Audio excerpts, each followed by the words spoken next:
1987년 11월 부산항 제3부두에 거대한 크레인이 멈춰선 새벽 3시였습니다.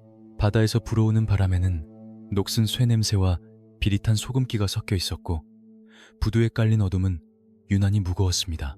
예전 같으면 누군가의 전화 한 통, 나지막한 목소리 한마디로 정리됐을 하역 작업 중단 사태가 그날은 아침 해가 뜰 때까지 해결되지 않았습니다.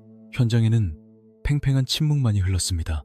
고함도 없었고 몽둥이가 오가는 소란도 없었습니다. 하지만 그 침묵은 평화가 아니었습니다. 그것은 폭풍이 오기 직전이고요. 아니, 더 정확히 말하면 집주인이 사라진 빈집에서 느껴지는 서늘한 공포와도 같았습니다. 전화벨은 끝내 울리지 않았고 누구도 섣불리 중재에 나서지 않았습니다. 그날의 그 기이한 정적은 부산 암흑가 전체에 단 하나의 사실을 웅변하고 있었습니다. 바로 중심이 사라졌다는 사실을 말입니다.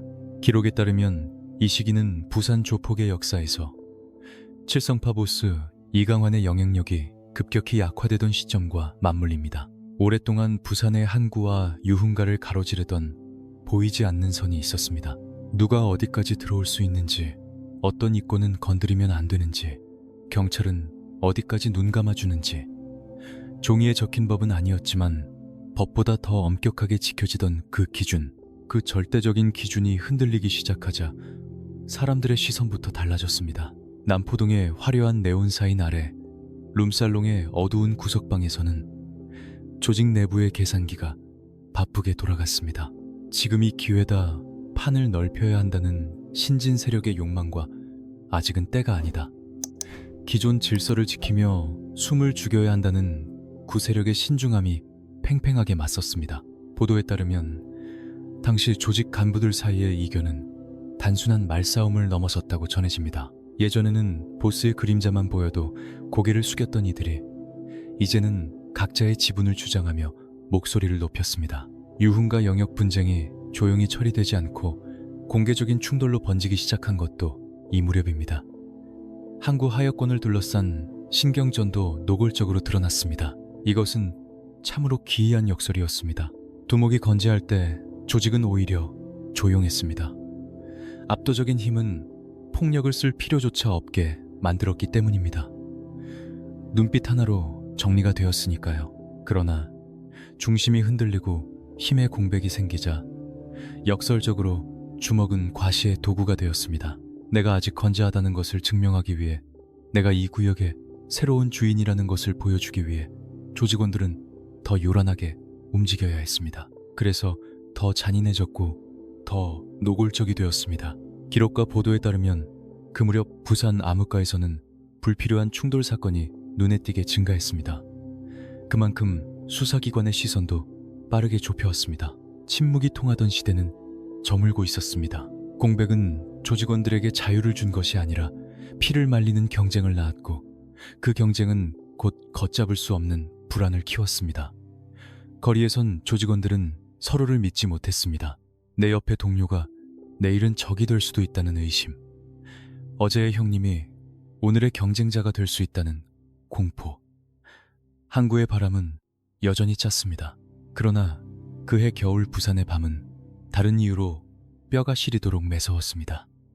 사라진 것은 단지 한 사람의 권력이었을까요? 아니면 모두가 의식하던 최소한의 낭만 혹은 기준 그 자체였을까요? 그리고 그 기준이 무너져 내린 폐허 위에서 과연 누가 먼저 금기시되던 선을 넘기 시작했을까요? 비릿한 바다 냄새 속에 섞여들기 시작한 피비린내의 정체. 1987년 겨울밤의 이야기는 바로 여기서 시작됩니다. 네온 사인이 비에 젖어 아스팔트 위로 붉고 푸르게 번지던 밤, 남포동 골목 끝에서 작은 다툼이 시작되었습니다. 예전 같으면 어디 식구냐는 질문 하나, 혹은 선배의 이름 석자만 되면 몇 마디로 정리됐을 시시한 어깨 부딪힘이었습니다. 하지만 그날의 공기는 달랐습니다. 서로의 눈을 피하지 않았습니다. 오히려 더 오래, 더 노골적으로 상대를 쏘아보았습니다. 사과나 양보 대신 욕설이 먼저 튀어나왔고 주먹이 올라가는 속도는 망설임이 없었습니다. 칠성파가 예전 같지 않다는 말이 술김에 뱉은 허세가 아니라 진짜 현실이라는 것을 본능적으로 감지한 하이에나들의 눈빛이었습니다.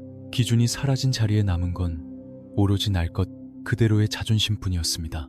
보도에 따르면 1987년 이후 부산 유흥가 일대에서는 사소한 영역 분쟁이 눈에 띄게 잦아졌다고 합니다. 하여권 유흥업소 관리, 주류, 납품, 그리고 상납 구조를 둘러싼 팽팽한 긴장감. 한때는 피라미드 정점에서 시작된 한 줄의 지시로 일사불란하게 정리되던 보고체계가 느슨해지자 중간 보스와 행동대장들은 스스로 판단하기 시작했습니다. 위에서 정리해주겠지, 형님들이 알아서 막아주겠지 라는 기대는 더 이상 통하지 않았습니다. 위가 비어있었기 때문입니다. 비어있는 왕좌를 보며 누군가는 두려움을 느꼈지만 누군가는 침을 삼켰습니다. 조직 내부 회의에서도 분위기는 확연히 갈렸습니다. 강경파는 목소리를 높였습니다. 지금 이 판을 다시 짤 기회다. 우리가 약해 보이면 다른 조직들이 치고 들어온다. 본보기를 보여줘야 한다. 그들은 힘의 공백을 힘으로 채워야 한다고 믿었습니다. 반면 신중파는 고개를 저으며 담배 연기를 길게 내뿜었습니다. 괜히 움직이다가는 수사망만 좁혀진다. 지금은 납작 엎드려야 할 때다. 기록에 따르면 이 시기 몇몇 간부들 사이의 갈등은 공개적인 언쟁으로까지 번졌다고 전해집니다. 형님 앞에서는 숨소리도 크게 내지 못했던 예전에는 상상조차 하기 힘든 하극상에 가까운 장면들이 연출되었습니다. 항구는 특히 민감했습니다. 거대한 배가 드나드는 시간, 컨테이너가 오가는 동선, 그 사이를 관리하던 질서가 흔들리면 곧바로 현금의 흐름이 막힙니다. 돈은 겁이 많습니다. 불확실한 곳에는 머물지 않습니다.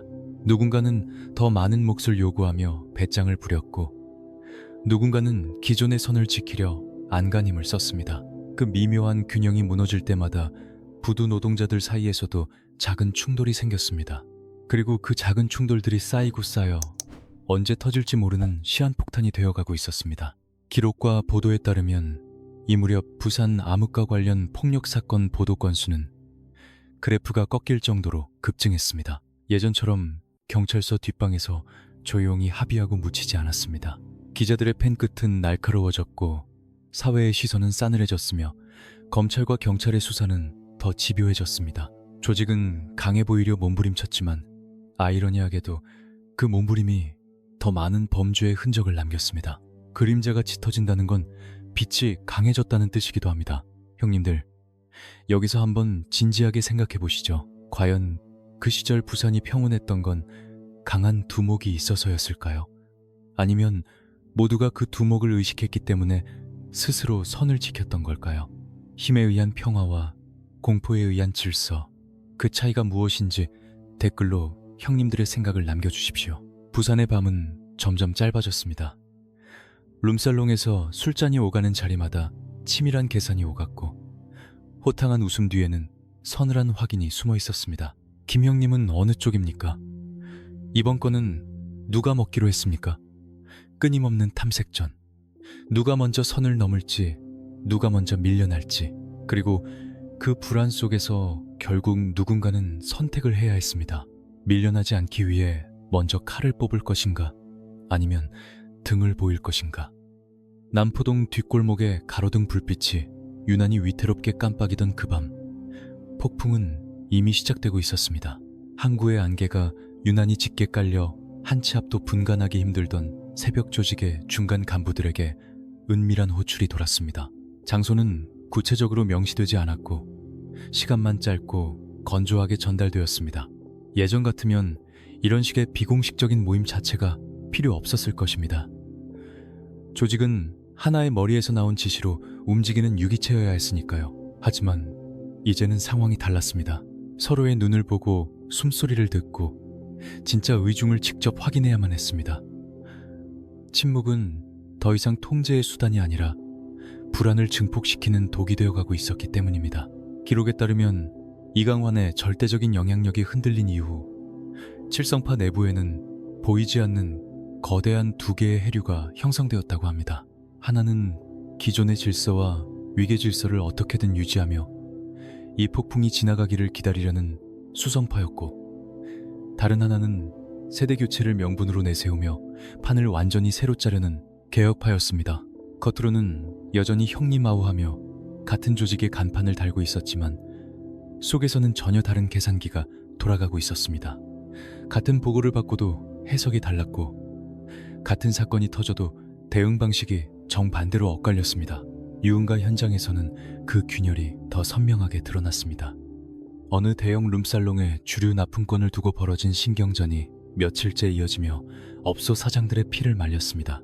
과거라면 윗선 혹은 소위 말하는 큰 형님의 전화 한 통이면 10분 안에 정리됐을 문제입니다. 거기는 누구 구역이다라는 한마디면 끝날 일이었죠. 그러나 이번에는 결론이 나지 않았습니다.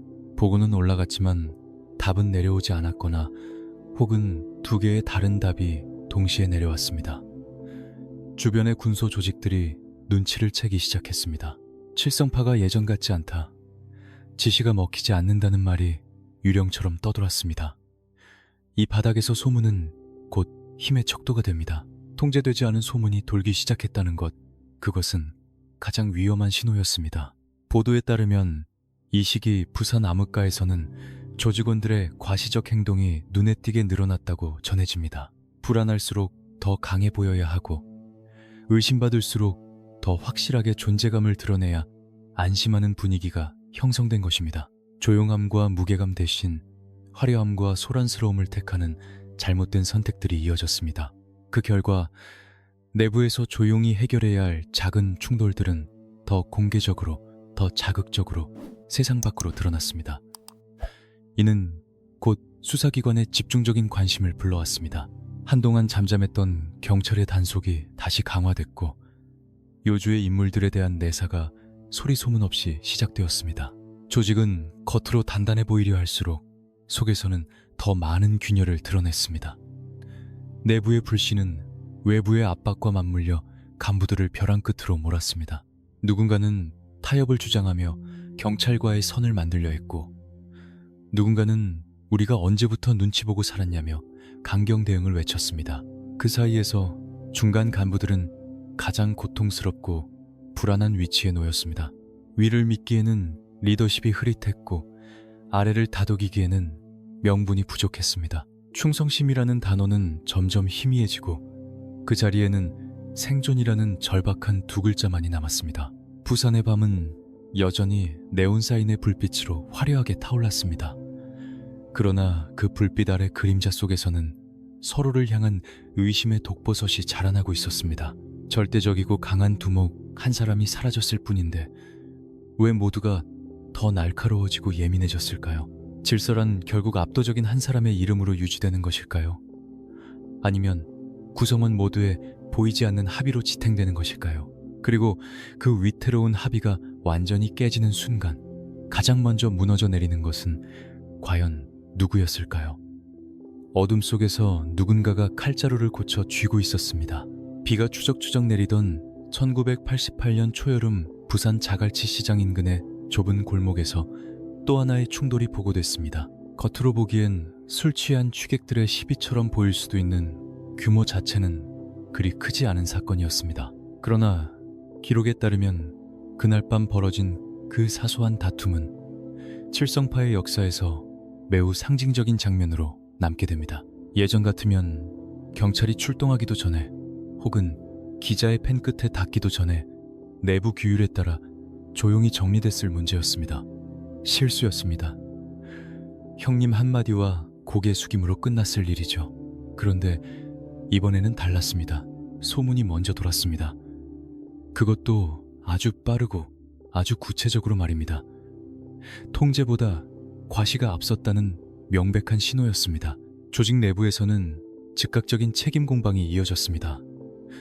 누가 먼저 선을 넘었느냐, 왜 현장 보고가 늦었느냐, 중간에서 누가 말을 잘랐느냐, 서로를 향한 의심의 눈초리가 깊어질수록 오가는 말은 거칠어졌습니다. 강력한 중심이 버티고 있을 때는 판단이 단순했습니다.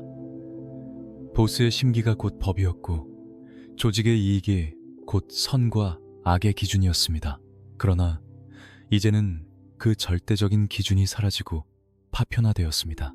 각자 도생의 시대, 각자의 판단이 곧 조직의 방향이 되어버린 위험천만한 상황이 닥친 것입니다. 한쪽에서는 본보기를 보여야 한다며 칼을 갈았고, 다른 쪽에서는 조용히 덮어야 한다며 돈 가방을 챙겼습니다. 보도에 따르면 이 시기 부산 암흑가 주변에서는 유독 잦은 경찰의 단속과 내사 소식이 이어졌다고 합니다. 불필요한 마찰이 늘어난 만큼 범죄의 흔적도 여기저기 흩뿌려졌기 때문입니다. 조직 수뇌부는 부랴부랴 내부 단속을 강화하려 했지만 이미 바닥의 공기는 달라져 있었습니다. 맹목적이던 충성은 철저한 계산으로 바뀌었고, 묵묵하던 침묵은 서로를 감시하는 경계심으로 변질되었습니다. 10년을 버틴 고참 조직원들도, 이제 막 명함을 파기 시작한 신입들도 모두가 불안한 눈빛을 감추지 못했습니다.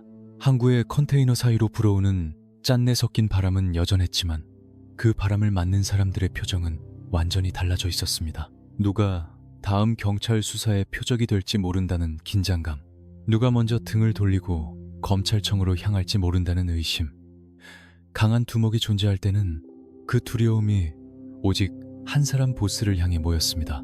그러나 지금은 사방으로 흩어졌습니다. 보이지 않는 적이 사방에 깔린 셈입니다. 형님들, 이 대목에서 잠시 멈춰 한번 짚어보겠습니다.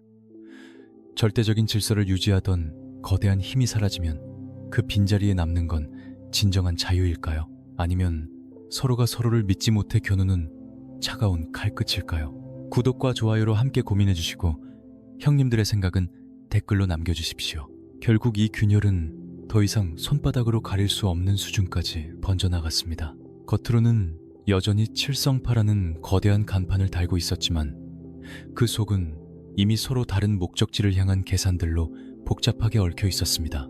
그리고 그 계산의 끝에서 누군가는 되돌릴 수 없는 결단을 내려야만 했습니다. 그 결단이 부산 암흑가의 판을 송두리째 뒤집어 놓게 될 줄은 비 내리는 자갈치 시장의 그 밤에는 아무도 짐작하지 못했을 것입니다.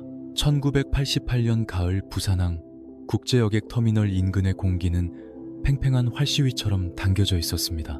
겉으로 보기엔 평소와 다름없는 부두의 풍경이었지만 그 안을 흐르는 긴장감은 한껏 고조되어 있었습니다. 기록에 따르면 특정 하역구역의 관리권을 둘러싼 갈등이 수면 위로 떠올라 며칠째 이어졌다고 합니다. 표면적으로는 단순한 이권 다툼, 즉 누가 더 많은 화물을 처리하고 수수료를 챙기느냐의 문제처럼 보였습니다. 그러나 그 이면에는 훨씬 더 근본적이고 위험한 질문이 숨어 있었습니다. 지금 이 조직을 움직이는 진짜 기준은 과연 누구의 것인가? 강경파 간부들은 회의실 테이블을 내리치며 더 이상 물러설 수 없다고 주장했습니다. 한번 밀리면 끝이다. 여기서 약한 모습을 보이면 하이에나들이 때로 몰려들 것이다. 본보기를 보여줘야 연쇄적인 붕괴를 막을 수 있다. 그들의 논리는 명쾌했습니다. 힘의 공백은 힘으로 메워야 한다는 것이었죠. 반면 신중파는 고개를 저으며 냉정함을 주문했습니다. 지금은 조용히 선을 지키는 것이 장기적으로 유리하다. 섣불리 움직였다가 경찰의 표적이 되면 조직 전체가 위험해진다. 문제는 그 상반된 판단을 최종적으로 정리해줄 하나의 목소리, 절대적인 판관이 부재하다는 점이었습니다. 회의는 밤새도록 이어졌지만 결론은 흐려졌고 목소리만 높아졌습니다. 그 사이 현장에서는 지침을 기다리지 못한 조직원들 사이에 또 다른 우발적인 마찰이 생겨났습니다. 보도에 따르면 이 시기 부산 유흥가와 항만 주변에서는 칠성파와 타 조직 간의 신경전이 빈번해졌고 그만큼 외부의 관심도 높아졌다고 전해집니다. 작은 충돌 하나가 곧바로 다음날 조간신문 사회면 기사로 이어졌고 경찰의 내사는 이전보다 훨씬 촘촘하고 집요해졌습니다. 과거처럼 애들이 술 먹고 실수했습니다라는 식으로 조용히 흘려보낼 수 있는 환경이 아니었습니다. 세상이 변하고 있었습니다. 조직 내부의 분위기도 눈에 띄게 달라졌습니다. 산전수전 다 겪으며 오래 몸담은 인물들 사이에서 예전 같지 않다 형님 계실 때가 좋았다는 말이 공공연히 오갔습니다. 충성은 여전히 입버릇처럼 강조됐지만 그 이면에는 각자의 생존 계산이 차갑게 깔려 있었습니다. 이 라인을 타야 하나, 저 라인으로 갈아타야 하나, 누가 끝까지 나와 함께할지, 누가 먼저 이익을 쫓아 선을 긋게 될지 아무도 장담할 수 없는 불신의 시대가 도래한 것입니다. 의리는 옛말이 되고 계산이 그 자리를 대신했습니다. 항구의 밤은 여전히 붉은색, 노란색 불빛으로 가득했습니다. 그러나 그 화려한 불빛 아래에서는 서로를 향한 신뢰가 조금씩 아주 확실하게 달아가고 있었습니다. 강한 두목의 시대가 끝난 뒤 조직은 스스로 서야 했습니다. 하지만 스스로 선다는 것은 동시에 모든 결과에 대해 스스로 책임져야 한다는 무거운 뜻이기도 했습니다. 그 무게를 견딜 준비가 되어 있지 않은 자들에게 권력의 공백은 재앙이었습니다. 결국 선택의 순간은 시시각각 다가오고 있었습니다. 무너진 질서를 다시 세울 것인가, 아니면 각자의 길을 택해 뿔뿔이 흩어질 것인가. 그리고 그 선택이 부산 암흑가의 다음 장을 피로 쓰여질 역사를 어떻게 바꾸게 될지 아직은 아무도 확신하지 못하고 있었습니다. 다만 폭풍 전야의 바람만이 그들의 옷깃을 세차게 흔들고 있을 뿐이었습니다. 겨울로 접어들던 1988년 말 칼바람이 불어오던 남포동 뒷골목의 한 허름한 사무실. 창문에서는 새벽이 올 때까지 불빛이 새어나왔습니다. 밖에서 보면 그저 늦은 업무를 보는가 싶겠지만 그 안의 공기는 매캐한 담배 연기와 숨막히는 살기로 가득 차 있었습니다. 기록에 따르면 그날의 모임은 평소보다 훨씬 길고 무거웠다고 전해집니다. 표면적인 명분은 조직의 안정화와 기강 확립이었지만 실상은 서로의 뱃속에 들어있는 칼을 확인하고 아군과 적군을 가르는 피말리는 탐색전에 가까웠습니다. 이제는 형님의 말 한마디보다 찰나의 눈빛 하나와 미묘한 표정 변화가 생존을 결정짓는 살벌한 시기가 도래했기 때문입니다. 강경파 간부들은 재떨이가 넘치도록 담배를 비벼 끄며 핏대를 세웠습니다. 더 이상 애매하게 굴다가는 이도 저도 안 된다. 확실하게 선을 긋고 본보기를 보여줘야 한다. 그들의 주장은 단순하고 거칠었습니다. 힘이 빠진 틈을 타치고 들어오는 외부 세력들에게 예전의 공포를 다시 심어줘야 한다는 것이었죠. 하지만 신중파의 생각은 달랐습니다. 그들은 굳게 닫힌 창밖을 가리키며 나지막이 경고했습니다. 지금 밖을 봐라. 경찰차가 몇 대나 돌아다니는지 아느냐. 세상이 변했다. 지금 괜히 설치면 조직 전체가 공중분해될 수도 있다. 보도에 따르면 이 무렵 부산 암흑가를 향한 수사기관의 압박은 단순한 엄포 수준을 넘어섰다고 합니다. 검찰의 내사 리스트가 구체적으로 돌기 시작했고 정보원들의 움직임도 눈에 띄게 활발해져 있었습니다. 가장 치명적인 문제는 바로 신뢰의 실종이었습니다. 절대적인 중심이 건재할 때는 모두가 같은 곳을 바라봤습니다. 설령 불만이 있어도 마지막에는 형님의 뜻이다라는 한마디에 침묵하고 따랐습니다. 그것이 그들의 법이었습니다. 그러나 구심점이 사라진 지금 그 법은 휴지 조각이 되었습니다. 각자의 계산기가 우선이 됐습니다. 누군가는 위기를 틈타 자신의 세력을 불리고 싶어 했고 누군가는 어떻게든 가진 것을 지키며 몸을 사리고 싶어 했습니다. 그 미묘하고도 결정적인 차이가 결국 하나의 조직을 보이지 않는 벽으로 갈라놓았습니다. 항구 주변에서는 이미 불길한 소문이 파다하게 퍼지고 있었습니다. 칠성파가 이제는 종이호랑이다. 예전 같은 무서운 질서는 없다는 말들. 이 말은 단순한 술안주가 아니었습니다. 호시탐탐 기회를 노리던 외부 신흥 조직들에게는 공격 개시 신호로, 내부에 동요하는 조직원들에게는 배신을 부추기는 유혹으로 작용했습니다. 통제력이 약해졌다는 인식이 퍼지는 순간 그것은 곧바로 도전으로 이어집니다. 그리고 그 도전은 필연적으로 피를 부르는 충돌을 낳습니다. 조직은 다시 한번 잔인한 결단의 기로에 섰습니다. 과거의 방식대로 피를 보더라도 강하게 나가 질서를 되찾을 것인가, 아니면 자존심을 굽히고 조용히 숨을 죽여 후위를 도모할 것인가. 어떤 선택을 하든 막대한 대가는 따를 수밖에 없었습니다. 공포로 유지되던 낭만의 시대는 끝났고 이제는 오로지 실력으로 생존을 증명해야 하는 야생의 시대가 열린 것입니다. 부산의 밤거리는 여전히 화려한 네온 사인을 뽐내고 있었지만 그 불빛이 닿지 않는 어둠 속은 점점 더 복잡하게 꼬여만 갔습니다. 전설처럼 불리던 두목의 이름은 여전히 사람들 입에 오르내렸지만 그 이름만으로는 더 이상 무너지는 둑을 막을 수 없었습니다. 결국 누군가는 총대를 메고 새로운 기준이 되어야 했습니다. 문제는 그 새로운 기준이 과연 조직을 구할 구세주가 될지 아니면 또 다른 파멸을 불러올 재앙의 씨앗이 될지 아무도 알 수 없었다는 것입니다. 자욱한 담배 연기 속에서 그들의 눈빛이 흔들리고 있었습니다. 1989년의 시작과 함께 부산의 공기는 눈에 띄게 차가워져 있었습니다. 단순히 계절의 변화가 아니었습니다. 기록에 따르면 그 해를 기점으로 칠성파 내부의 세대 간 긴장이 본격화되었다고 전해집니다. 산전수전 다 겪은 구세력은 어떻게든 과거의 방식과 의리를 지키려 안간힘을 썼지만 피가 끓는 신세력은 전혀 다른 속도를 원했습니다. 문제는 방향이 아니라 속도였습니다. 너무 빠르면 조직이 흔들리고 너무 느리면 시대에 도태되는 딜레마. 그 속도의 차이가 결국 파열음을 냈습니다. 남포동의 한 대형 유흥업소에서 벌어진 사소한 시비가 그 불씨가 되었습니다. 예전 같으면 형님 죄송합니다 하고 고개 한번 숙이면 내부선에서 조용히 정리됐을 일이었습니다. 하지만 이번에는 달랐습니다. 사과 대신 자존심을 내세웠고 며칠간 팽팽한 대치가 이어지며 주변의 다른 조직들까지 눈치를 살피기 시작했습니다. 보도에 따르면 당시 부산 암흑가에는 판이 바뀌고 있다. 이제는 실력 행사다라는 위험한 인식이 독버섯처럼 퍼지고 있었다고 합니다. 그것은 곧 도전의 신호탄이었습니다. 조직 수뇌부는 외부의 도전보다 내부의 불신을 더 두려워해야 하는 처지에 놓였습니다. 겉으로 보이는 보고체계는 형식적으로 유지됐지만 실상은 딴판이었습니다.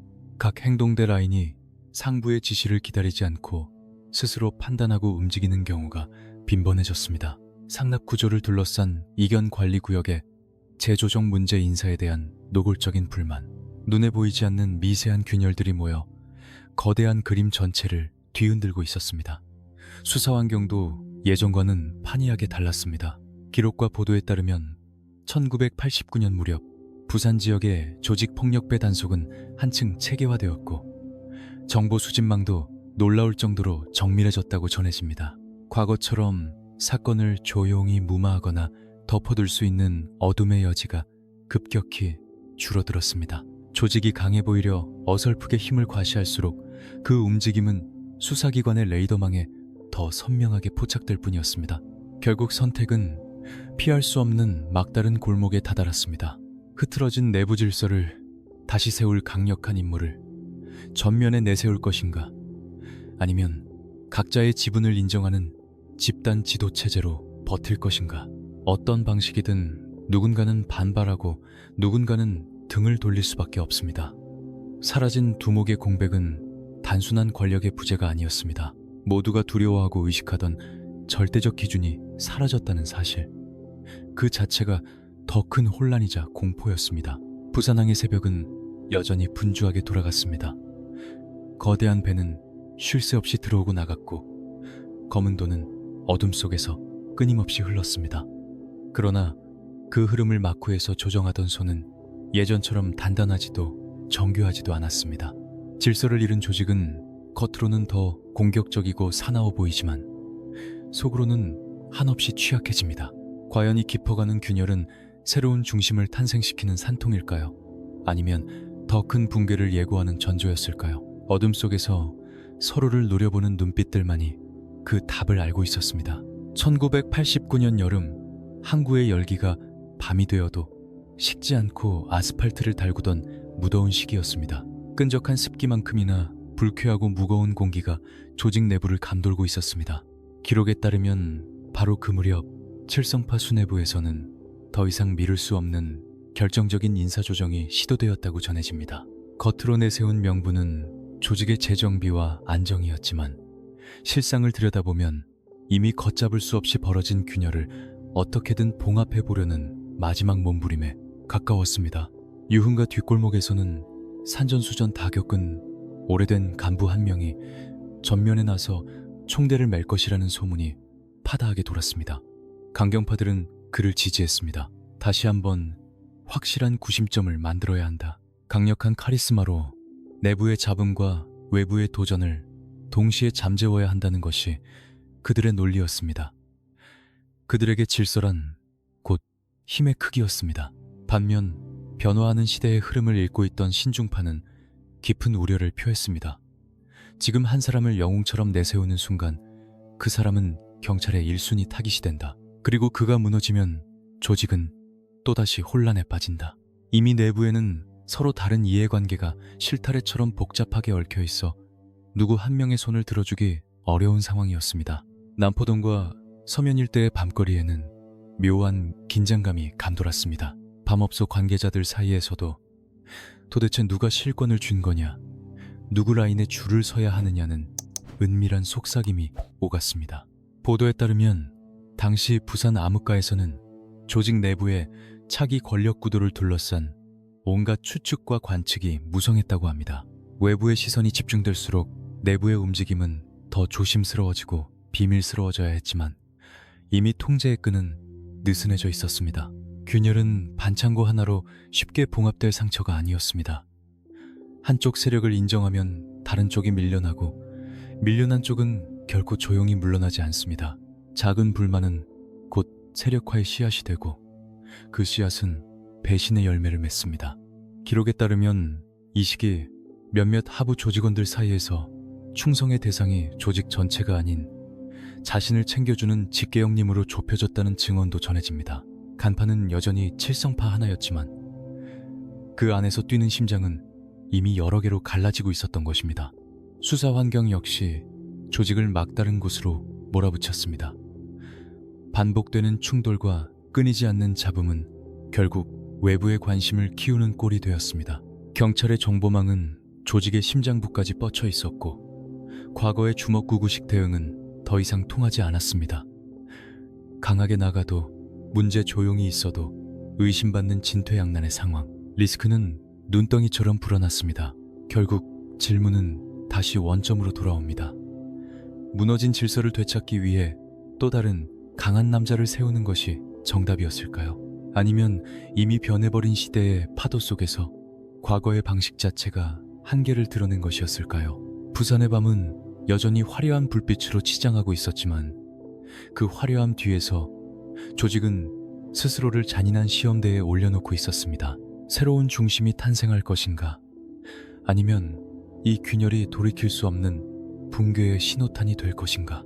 운명의 주사위는 이미 던져졌고 그 선택의 순간이 바로 코앞으로 다가오고 있었습니다. 1989년 말 부산항 위로 첫눈이 흩날리던 밤이었습니다. 하지만 낭만과는 거리가 멀었습니다. 항구의 불빛이 희미하게 번지던 그 시간, 어둠 속에서 또 하나의 불길한 소식이 돌았습니다. 기록에 따르면 그동안 수면 아래에서 끓어오르던 칠성파 내부의 갈등이 더 이상 내부에만 머물지 않고 밖으로 새어나오기 시작했다고 전해집니다. 조직원들의 입은 무거웠고 말은 조심스러웠지만 그들 사이를 흐르는 공기는 이미 돌이킬 수 없이 차갑게 갈라져 있었습니다. 조직의 얼굴이 될 인물을 누구로 할 것인가? 전면에 나설 간판을 둘러싼 논쟁은 결론을 내지 못한 채 지루하게 길어졌습니다. 강경파 간부들은 목소리를 높였습니다. 조직의 상징이 필요하다. 누구나 이름만 들어도 벌벌 떨 수 있는 확실한 형님이 다시 선을 긋고 흔들리는 외부의 시선을 단번에 잠재워야 한다. 그들에게는 여전히 과거의 영광과 공포가 유일한 해법이었습니다. 반면 흐름을 읽는 신중파들은 고개를 저었습니다. 지금은 시대가 달라졌다. 한 사람에게 모든 권한을 몰아주는 방식은 경찰에게 이 사람만 잡으면 끝난다는 표적을 만들어주는 꼴이다. 보도에 따르면 이 시기 부산 암흑가에서는 칠성파의 틈을 노리는 외부 조직들의 움직임도 점차 활발해졌다고 합니다. 거대한 공룡이 비틀거리는 모습은 곧 기회로 해석되었습니다. 예전 같으면 감히 상상조차 하기 어려웠던 작은 도전들이 늘어났고 마치 간을 보듯 영역을 살짝 건드리는 시도들이 이어졌습니다. 절대 지존이 사라진 정글에서 하이에나들은 본능적으로 피냄새를 맡은 것입니다. 조직 내부의 분위기는 더 복잡하고 미묘해졌습니다. 10년, 20년을 함께한 오래된 충성심은 여전히 마음 한구석에 남아있었지만 그 충성의 방향이 일치하지 않았습니다. 누구의 판단이 옳은가, 누구의 줄을 잡아야 사는가. 기준이 분산된 조직은 겉으로는 여전히 거대하고 강해 보이지만 속은 모래성처럼 취약합니다. 각자의 생존 계산이 공동의 목표보다 우선이 되는 순간 조직을 지탱하던 의리와 원칙은 희미해집니다. 수사기관의 압박도 숨통을 조여왔습니다. 기록과 보도에 따르면 연말을 전후해 부산 지역 조직폭력배에 대한 관련 단속과 내사 기록이 급증했다고 전해집니다. 검찰청의 불은 꺼지지 않았고 형사들의 잠복은 길어졌습니다. 조직은 내부의 분열을 수습하는 동시에 밖에서 좁혀오는 수사망까지 관리해야 하는 이중고에 시달렸습니다. 과거처럼 형님 한 번만 봐주이소하며 유야무야 넘길 수 있는 여지는 이제 바닥을 드러내고 있었습니다. 형님들 잠시 숨을 고르고 생각해 보시죠. 위기가 닥쳤을 때 조직을 구하는 건 압도적인 힘일까요? 아니면 유연한 대처일까요? 형님들의 생각은 어떠신지 댓글로 남겨주십시오. 결국 칠성파는 선택해야만 했습니다. 과거의 방식대로 피를 보더라도 강력한 질서를 복원할 것인가? 아니면 시대에 맞춰 새로운 생존 구조로 전환할 것인가? 그러나 어떤 선택도 완벽한 정답은 아니었습니다. 전설처럼 남은 이강환 두목의 이름은 여전히 무거운 권위를 가졌지만 그 이름 석자만으로는 더 이상 기울어가는 균형을 맞출 수 없었습니다. 부산의 밤은 또 한 번 혹독한 겨울을 맞이하고 있었습니다. 네온사인은 여전히 화려하게 빛났고 항구의 배들은 무심하게 떠났습니다. 그러나 그 화려한 이면에서 질서를 잃은 거대 조직은 나침반 없는 배처럼 조용히 방향을 잃어가고 있었습니다.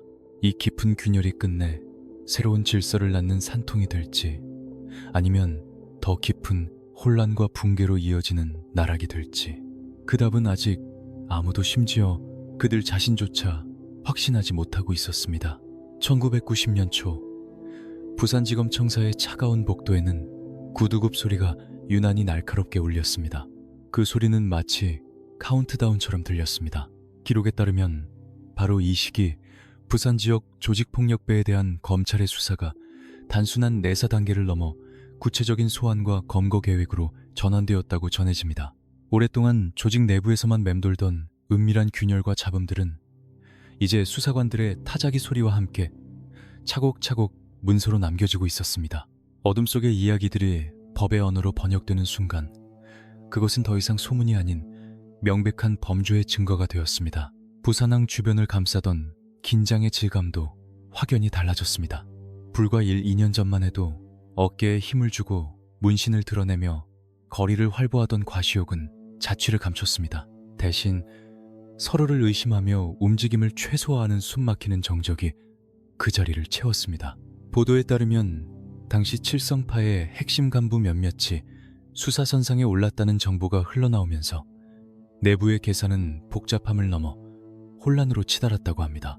이제는 힘 자랑할 때가 아니다.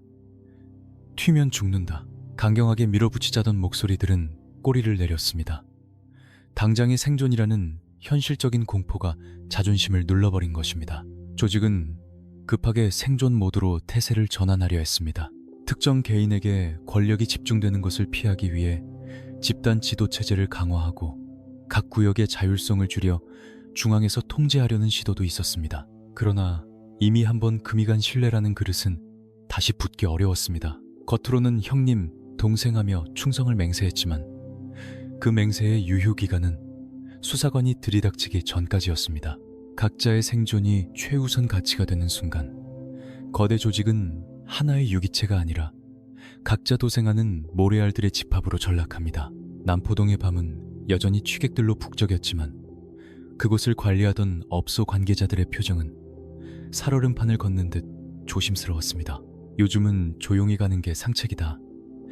시범 케이스로 걸리면 끝장이다라는 말이 공공연한 지침이 되었습니다. 기록과 보도에 따르면 1990년을 전후로 부산 암흑가의 활동 양상은 눈에 띄게 음지화되었다고 전해집니다. 화려한 간판 뒤로 숨고 합법을 가장한 사업으로 위장하며 칼 대신 계산기를 두드리는 변화가 강요되었습니다. 결국 칠성파가 마주한 위기는 단순한 두목의 부재나 내부 분열 따위가 아니었습니다. 그것은 거대한 시대의 파도였습니다. 강한 주먹 하나로 모든 균형을 맞추고 질서를 유지하던 낭만의 시대는 끝났습니다. 법과 제도의 그물은 더 촘촘하고 질겨졌으며 조폭을 바라보는 사회의 시선은 싸늘한 혐오로 바뀌어 있었습니다. 과거의 방식은 이제 무기가 아니라 스스로를 찌르는 족쇄가 되어버린 것입니다. 질서는 과연 누군가의 압도적인 이름으로 유지될 수 있는 것일까요?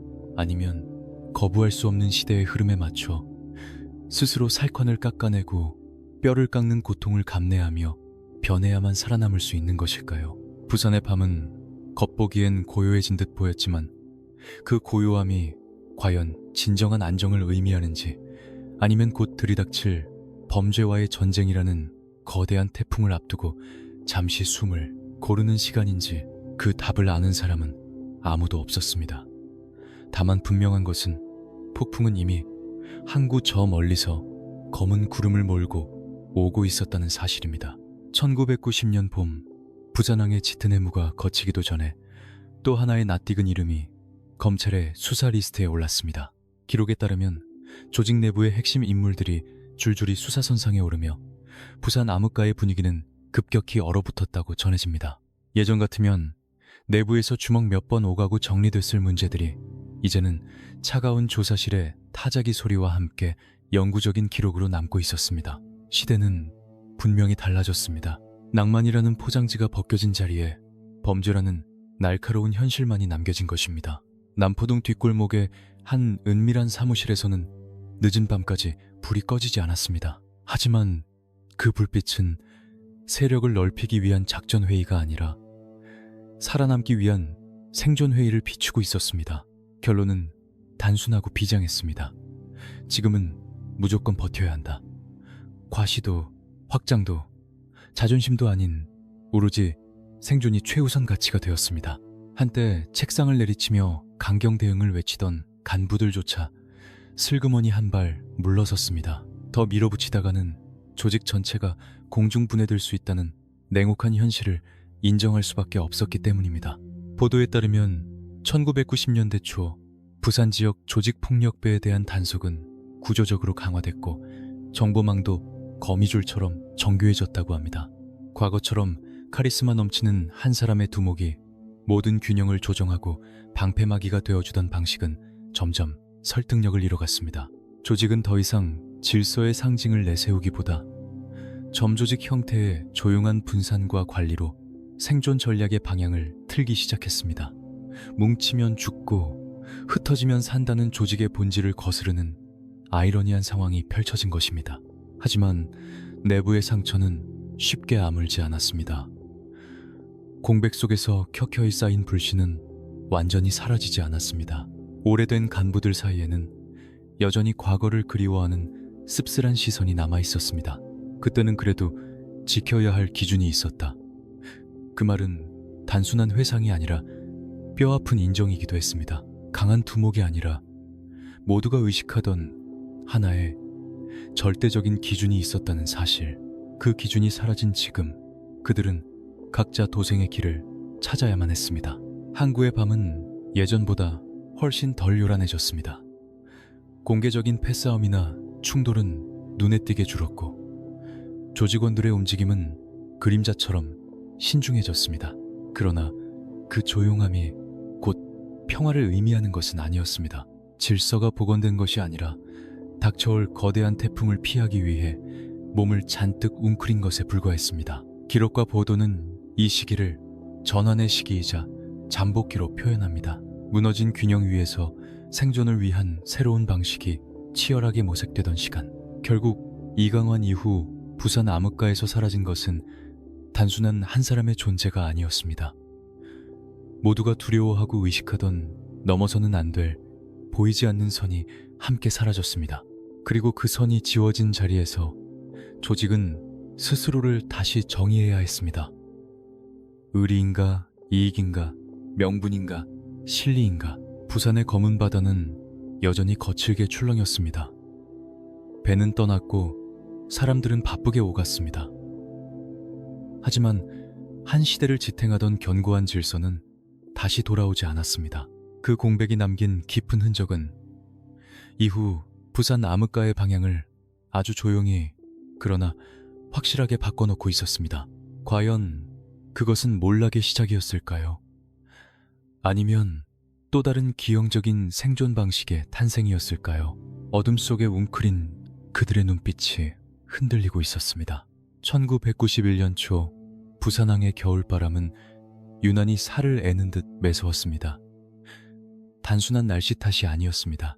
전년도 가을 정부가 선포한 범죄와의 전쟁의 여파가 해를 넘기며 부산 암흑가 전체를 꽁꽁 얼어붙게 만들고 있었기 때문입니다. 기록에 따르면 이 시기를 지나며 난공불락처럼 보였던 부산의 거대 조직들은 그 뿌리부터 흔들리기 시작했다고 전해집니다. 한때 밤거리를 호령하던 검은 세단들은 자취를 감췄고 화려한 양복 대신 수의를 입은 간부들의 모습이 연일 뉴스 화면을 채웠습니다.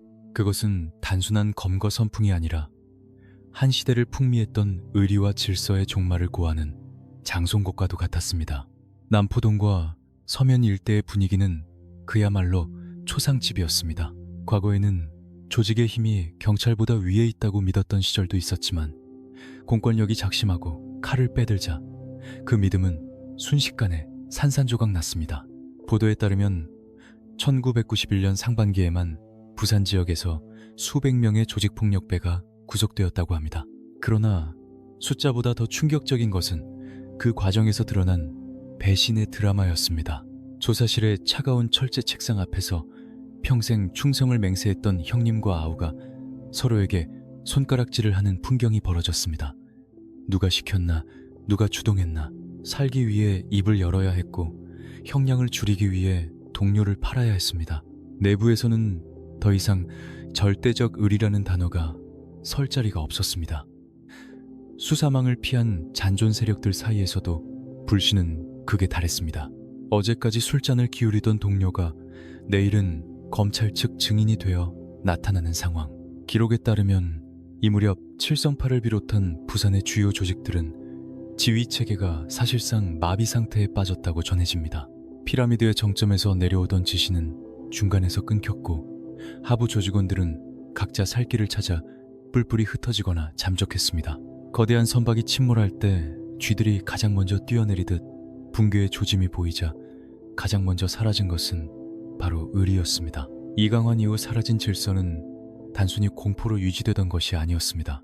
그것은 우리는 식구다 라는 비록 범죄 집단일지라도 그들 나름의 비뚤어진 연대감이었습니다.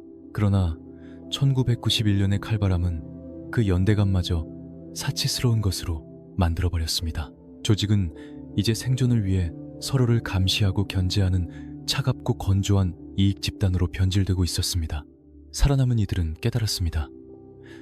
낭만은 영화 속에나 있는 것이고 현실은 냉혹한 비즈니스라는 것을.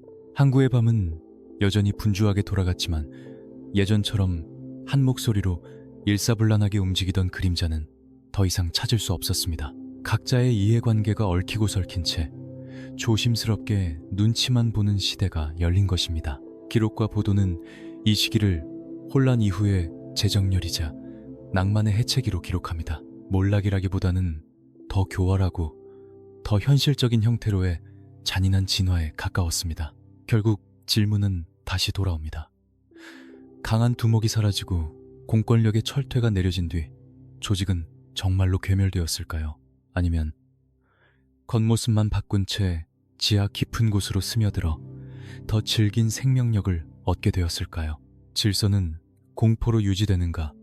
아니면 비열한 합의로 유지되는가? 부산의 밤바다는 아무런 대답도 해주지 않았습니다. 다만 그 침묵 속에서 또 다른 형태의 감정이 거세된 차가운 시대가 조용히 시작되고 있었을 뿐입니다. 1992년 봄비가 추적추적 내리던 부산항의 풍경은 겉보기엔 평화로웠습니다. 거대한 크레인은 여전히 쉴 새 없이 컨테이너를 실어 날랐고 부두의 노동자들은 땀을 흘렸습니다. 하지만 그 아래를 흐르는 공기는 완전히 그리고 돌이킬 수 없이 달라져 있었습니다. 기록에 따르면 이 시기를 지나며 칠성파를 비롯한 부산의 거대 조직들은 더 이상 과거의 주먹만으로는 생존할 수 없음을 뼈저리게 깨달았다고 전해집니다. 범죄와의 전쟁이라는 거대한 폭풍이 휩쓸고 간 자리, 그 폐허 위에서 살아남은 것은 가장 강한 자가 아니라 가장 빨리 색깔을 바꾼 변종들이었습니다. 남포동과 자갈치 일대에서 수십 년간 장사를 해온 상인들은 당시의 변화를 이렇게 회상합니다. 예전에는 어디 식구다 하면 끝났다. 무섭기는 해도 계산은 단순했다. 하지만 92년 즈음부터는 말이 달라졌다. 주먹 대신 돈 이야기를 먼저 꺼내더라.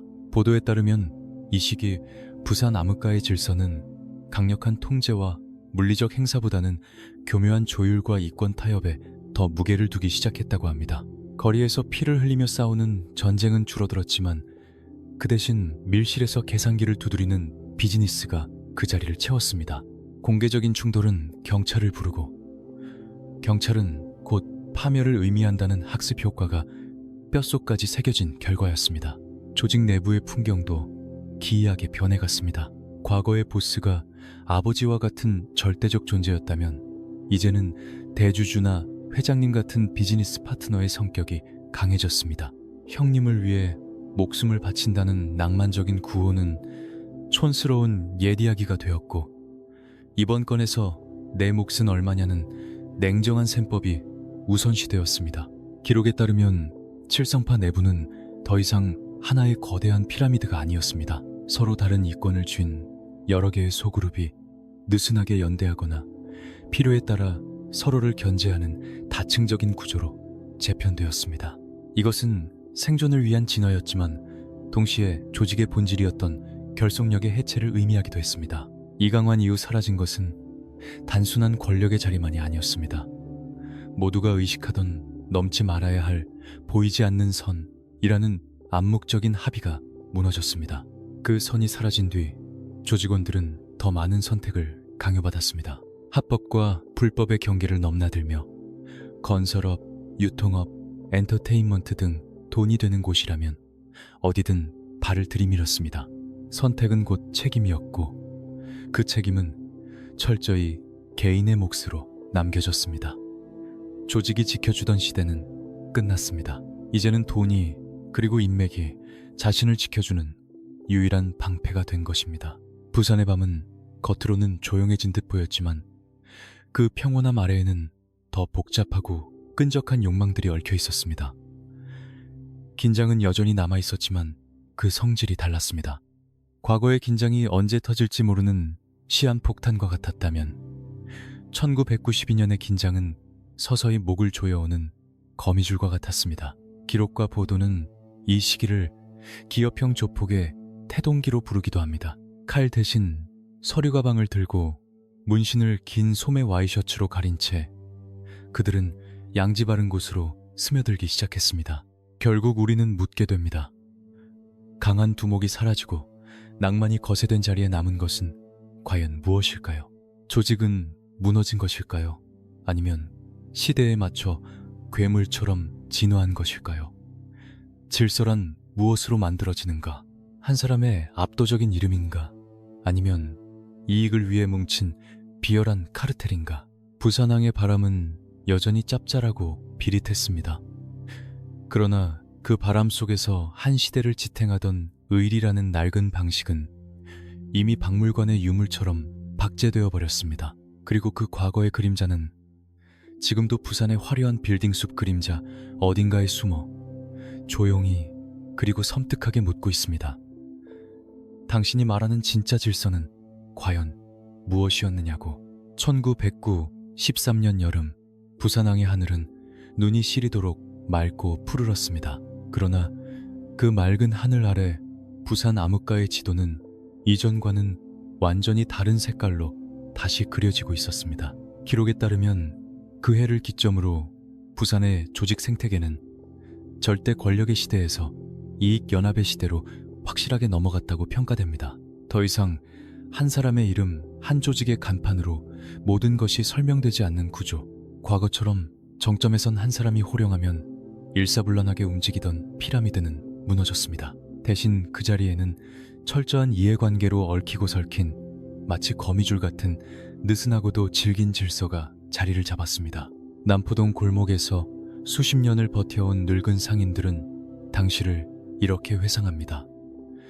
예전에는 두려움의 대상이 분명했다. 누구 라인인지 어디까지가 금지된 구역인지 확실히 알았다. 하지만 93년쯤 되니 누가 진짜 대장인지 알 수가 없었다. 보도에 따르면 물리적인 충돌이나 대규모 패싸움은 통계적으로 줄어들었지만 보이지 않는 긴장감은 오히려 더 팽팽해졌다고 합니다. 공개적인 과시는 자살 행위가 된 시대 조직들은 칼을 숨기고 계산기를 꺼냈습니다. 조용하지만 복잡한 그리고 훨씬 더 교활한 균형이 시작된 것입니다. 조직 내부에서는 더 이상 무조건적인 복종이라는 단어가 힘을 쓰지 못했습니다. 수사 환경은 촘촘한 그물망처럼 변했고 사회의 시선도 차갑게 식어버렸습니다. 과거의 방식대로 의리를 외치며 형님을 대신해 감옥에 가는 것은 영웅이 아니라 바보 취급을 받기 시작했습니다. 살아남기 위해서는 변해야 했습니다. 기록은 이 시기를 고통스러운 적응의 시간으로 남깁니다. 무너지고 깨진 뒤에야 비로소 알게 된 냉혹한 현실. 질서는 공포심만으로 유지되지 않으며 돈이 없는 의리는 모래성이라는 사실을 뼈저리게 깨달은 것입니다. 이강환 이후 사라진 질서는 누군가의 부재에서 촉발되었지만 결국에는 거대한 시대의 변화 속에서 완전히 다른 형태로 재편되었습니다. 한 사람이 사라지자 드러난 조직의 균열. 그 균열은 혼란을 낳았고 혼란은 변화를 강요했습니다. 그리고 그 변화는 또 다른 질서를 만들어냈습니다. 더 분산되고 더 은밀하며 더 조심스러운 구조. 우리는 하나다 라는 구호 대신 이번에 얼마를 챙길 수 있나 라는 질문이 먼저 나오는 시대. 형님들 여기까지 숨 가쁘게 달려왔습니다. 과거의 낭만과 현실의 비즈니스 사이 그 경계에 섰던 부산의 이야기를 끝까지 지켜봐 주셔서 감사합니다. 이 이야기가 형님들에게 어떤 의미로 남았는지 구독과 좋아요로 흔적을 남겨주시고 댓글로 형님들의 기억을 공유해 주십시오. 부산의 밤은 여전히 흐르고 있습니다. 네온사인은 켜지고 꺼지며 배는 떠나고 다시 돌아옵니다. 그러나 한 시대를 지배하던 보이지 않는 선, 그 절대적인 기준은 다시는 돌아오지 않았습니다. 남은 것은 서늘한 질문뿐입니다. 질서는 강한 이름에서 오는가 아니면 모두가 지키려는 이익의 합의에서 오는가? 그 답은 지금도 부산의 짭짤한 바람 속에 그리고 빌딩 숲 사이의 그림자 속에 여전히 남아 있습니다. 1994년 부산항을 비추는 야경은 그 어느 때보다 눈부시게 아름다웠습니다. 그러나 그 화려한 빛은 더 이상 한 사람의 거대한 그림자를 길게 들이우지 않았습니다. 기록에 따르면 이 무렵 칠성파는 과거와는 완전히 다른 마치 잘 다듬어진 기업과 같은 형태로 자리를 잡았다고 전해집니다. 절대적인 카리스마로 좌중을 압도하던 두목의 시대는 저물고 복잡한 지분 구조와 계산된 공존이 새로운 틀이 되었습니다. 남포동과 자갈치 시장 그리고 서면의 유흥가에서 젊은 날을 바쳤던 이들은 씁쓸하게 말합니다. 예전에는 긴장이 단순했다. 누구를 조심해야 하는지 어디까지가 우리가 지켜야 할 선인지가 명확했다. 하지만 공백과 혼란 그리고 전쟁을 거친 이후의 시대는 너무나 복잡해졌습니다. 누군가는 살기 위해 타협을 택했고 누군가는 조용히 양지로 스며들어 사업가가 되었습니다. 공개적인 충돌은 통계적으로 줄어들었지만 그 대신 보이지 않는 곳에서의 정교한 조율과 암투가 그 자리를 채웠습니다. 보도에 따르면 1990년대 중반으로 갈수록 부산 암흑가의 움직임은 과시보다는 철저한 실리와 생존의 방점이 찍혔다고 합니다. 이강환 이후 사라진 그 질서는 이제 전설이나 신화처럼 회자됩니다. 강한 두목이 있었기에 그 거친 바다 사나이들이 평온했던 것일까요? 아니면 모두가 그 기준을 의식하고 두려워했기에 스스로 선을 넘지 않았던 것일까요? 기록은 함부로 단정하지 않습니다. 다만 분명한 것은 그 길고 긴 공백이 조직의 진짜 본질을 적나라하게 드러냈다는 점입니다. 질서는 이름 하나로 영원히 유지되는 성이 아니라 시대의 환경과 이해관계 속에서 끊임없이 허물어지고 다시 지어지는 모래성과 같다는 사실을 말입니다. 수사 환경은 더욱 체계화되었고 사회의 인식도 완전히 달라졌습니다. 의리나 낭만이라는 단어로 포장되던 과거의 방식은 설 자리를 잃었습니다. 살아남은 이들은 그 변화를 묵묵히 받아들였고 적응하지 못한 이들은 역사의 뒤안길로 사라졌습니다. 그것이 바로 거스를 수 없는 시대의 흐름이었습니다. 부산의 밤은 오늘도 계속됩니다. 검은 바다는 여전히 출렁이고 배는 끊임없이 오가며 사람들은 또 다른 치열한 하루를 시작합니다. 그러나 한 시대를 상징하던 보이지 않는 선, 그 절대적인 기준은 더 이상 예전의 의미를 갖지 않습니다. 공백은 혼란을 낳았고 혼란은 변화를 만들었으며 그 변화 속에서 부산 암흑가는 또 다른 생존의 법칙을 만들어냈습니다. 결국 이 긴 이야기가 우리에게 던지는 마지막 질문은 하나입니다. 질서는 강한 인물에서 시작되는가? 아니면 모두가 지키려는 합의에서 비롯되는가? 답은 단순하지 않습니다. 다만 분명한 것은 한 거인의 퇴장이 도시의 밤을 영원히 바꿔놓았다는 사실입니다. 그리고 그 흔적은 지금도 부산의 어두운 골목 어딘가에 화려한 네온사인 불빛이 닿지 않는 그림자 속에 조용히 남아 있습니다. 지금까지 이강환 이후 잃어버린 질서편을 청취해주신 형님들 진심으로 감사합니다. 부산의 밤바다처럼 깊고 진한 이야기로 다시 찾아오겠습니다. 안녕히 계십시오.